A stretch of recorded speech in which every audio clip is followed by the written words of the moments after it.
Full time at Croke Park, Roscommon 120, Galway 22 points. Roscommon have won the Division 2 title once again. Croke Park is their playground when it comes to the Division 2 final, and Roscommon have once again won at Croke Park in the Division 2 final. The record outside of the Division 2 final or Croke Park hasn't exactly been brilliant in recent years, but this is their first win at Croke Park since I think they beat Cavan a couple of years ago in Croke Park in that Division 2 final. They beat Galway by a point. It was a game that could have went either way. Both sides were going at it, blow for blow. Paul Conroy with an absolute exhibition of football from Galway. He was absolutely brilliant from Galway today. Make no mistake about it. And it was a game that really could have went either way. Conor Cox was brilliant at one end for Roscommon. Paul Conroy, Desi Keneally was chipping away with points. Robert Finnerty was getting in there as well. But big German Murtagh comes off the bench and saves Roscommon's bacon. He wins the title in the end for Roscommon. Here we go!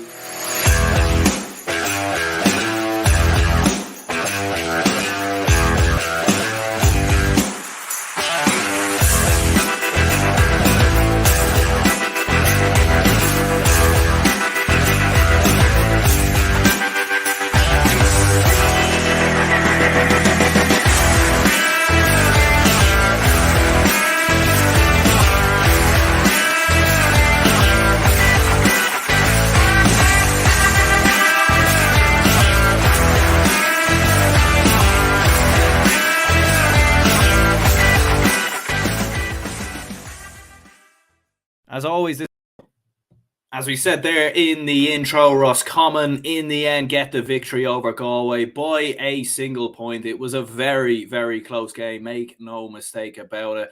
Roscommon looked like they pulled away at the start of the second half. They hit 5 points quite early on. They built up a 5-point lead, but then Galway hit 6 without replying. You felt like it was going to go the way of the tribesmen, but roaring came back Roscommon with a couple of points. They kept their composure in front of goal. I thought they were brilliant today in front of goal. The way they worked the ball for a lot of their scores was absolutely brilliant. And German Murtagh coming off the bench. I mean, what a goal that was. That was absolutely brilliant. One of the goals of the year so far, in my opinion. And certainly at the end of the year, when we look at the great goals of the season in the GAA, that will certainly go down as one of them. It certainly looked like he was trying to work a score for a point, make no mistake about that. He certainly was going, trying to work a score for the point, but it opened up. He backed himself. He went for goal. He didn't have to go for goal there. And you would see so many players in those instances going for points, but he goes for goal and he absolutely buries it. And that showed a lot of confidence as well. Like, both sides were level at that point. If he had missed that, if that goes wide, if Conor Flaherty saves that, if that hits the post and comes back out, maybe Galway go down the other end and win it. So massive, fair play for German Murtagh for having the balls, for going for that goal. First half, look, it wasn't the greatest game by any stretch of the imagination. I thought both sides in the first half were a little bit sloppy. It was 9 points apiece at half time. No one really took the ascendancy in the game. Roscommon were very much dominating possession, whereas Galway, we're looking very good at times going forward. And, I've said before about Galway, it's an eye test dream, really, when you look at them, because they have so many very talented forwards and they play very intricate football, very attractive football, great at getting forward, and they look great on the eye. But, ultimately there is a few defensive vulnerabilities there. They are quite sloppy at times in possession. And you would look at them and think, I'm just not sure if they're up at the level as some of the other top teams. You could arguably say the same about Roscommon as well. I think, if there's going to be a dark horse in the All-Ireland this year, it could be one of these two. I'd have Roscommon ahead of Galway, in my opinion. They've beaten Galway back-to-back now, twice in a week. So it's interesting in that kind of regards. But yeah, first half, both sides just a little bit sloppy at times. Paul Conroy, as I said in the intro there, what a performance from him in total. 6 points, all of which from play as well. He was just unbelievable. He really, really was. I mean, some of the scores he was hitting were just out of this world. And, playing in midfield as well, playing as that advanced midfielder at times. I mean, he was just brilliant for Galway and brilliant for the tribesmen. And if you can keep him fit, if you can keep Shane Walsh fit, Damien Comer. I thought Sean Kelly looked quite good at times as well. You'd wonder, physicality-wise, maybe not quite there just yet. Obviously, he's a young enough lad, so he has plenty of time still. But, there's some good players in that Galway side. And, make no mistake about it. But Roscommon, for me, just the way they move the ball from their forward line, Kieran Murta as well was brilliant. He had 4 points in the game. I thought he was absolutely brilliant. Connor Cox, Donny Smith, and the Smiths as well, even though he didn't score. The way they were moving the ball was very good, and they were giving Galway a lot of problems. But I do think you have to commend Galway in some respects as well, because when they went 5 points down against Roscommon, I was looking at Galway and I was thinking, this looks a bit like that Mayo game last year where they've took their foot off the gas. Maybe conditioning isn't quite there. And Roscommon probably let them back into the game, 6 points without reply.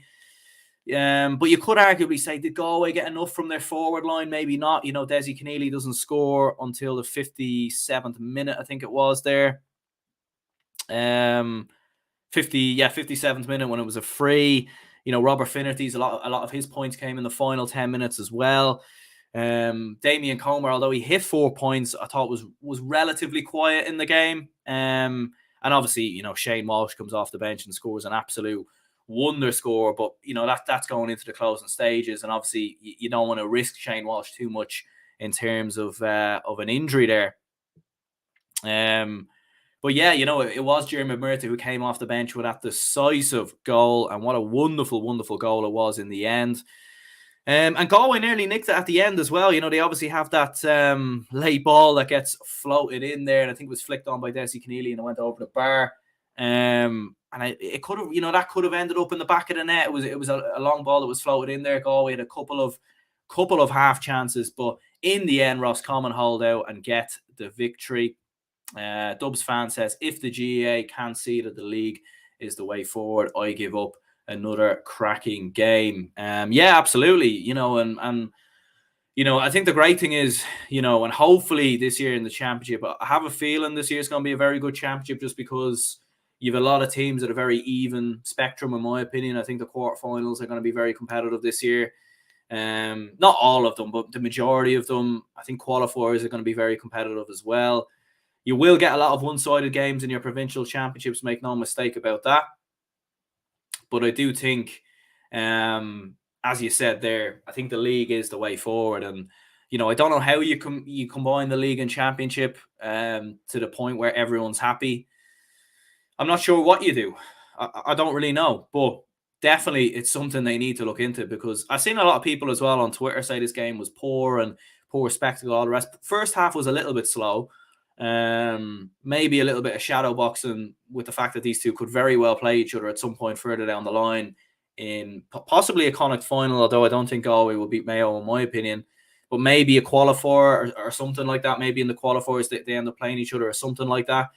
And both sides were just very much figuring each other out in the first half, but I still thought it was a very good game, and some of the scores that were on show were just absolutely brilliant. As I said, Paul Conroy was extraordinary. Johnny Heaney hit a good point at one stage. Matthew Tierney with 2 points as well. And even Eddie Nolan in midfield for Roscommon hit 2 points, I think, from 45s. And there was just some really, really good scores on show. Keane McKeown as well with 2 on the score there as well. So I think for Roscommon, I thought they played very well. I really, really do. And it could have went either way. It could have went the way of Galway, but Roscommon just about had enough. And that will give Roscommon a lot of confidence now, because that's, they're going into that game against either Sligo or New York. You'd fancy them to win that. Going into a kind of final against either Galway, who would have now beaten twice in a row, or Mayo. I think a lot of people would expect it to be Mayo, and Mayo would be favourites against Roscommon, let's be honest. But I think Roscommon can take a lot of confidence from these 2 wins, and the fact that they're the only unbeaten team in the country as well, second best defence in the country statistically, 4th best attack as well, statistically speaking. So a lot of positives for Roscommon fans, make no mistake about it. We'll go ahead and wrap this up here anyways. I'm going to be doing a live watch-along stream for the Kerry and Mayo league final. Both teams are just coming out there, getting their photos and all the rest there. So we'll be going live in about 10 minutes or so, about 3:45 there. We'll be doing a live watch-along stream, so make sure you go on and head over there. Do you know what? I'm actually relieved this game, Galway and Roscommon, didn't go to extra time, because if it did, I have an absolute arse of what I was going to do in terms of this reaction, to be perfectly honest. But thankfully enough, someone won and Roscommon got over the line. So there you go. But yeah, we'll go ahead and wrap this up here. If you could smash the like button, subscribe if you're new, head on over to the live watch along stream for Kerry and Mayo. We'll be starting that in just a couple of moments. So yeah, cheers anyone who watched, commented, or whatever, and I'll see you all in a few minutes.